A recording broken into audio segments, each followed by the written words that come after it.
Aksado na ang quarterfinals ng PBA Commissioner's Cup. Ito ay matapos makuha ng TNT Tropang Giga ang huling spot sa playoffs matapos talunin ng Phoenix Super LPG. Dahil dyan makakalaban ng TNT ang top seed na Magnolia Hotshots na may hawak na twice to win advantage. Makakalaban naman ang number 2 na San Miguel Beermen ng Rain or Shine, habang makakatapat ng Barangay Ginebra ang Northport Batang Pier at Phoenix Fuel Masters naman kontra sa Meralco Bolts. Inilampaso ng TNT ang Phoenix matapos ang ginawang paghalimaw ni Raleigh Hollis Jefferson.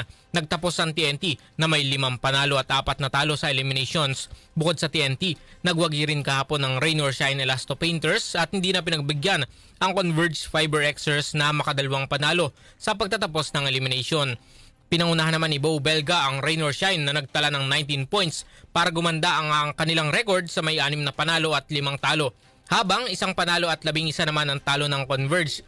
At magsisimula ang playoffs sa Wednesday, January 17 sa PhilSports Arena. Unang magharap ang Phoenix Super LPG kontra Meralco Bolts at ang susundan ng Magnolia Hotshots kontra sa TNT Tropang Giga.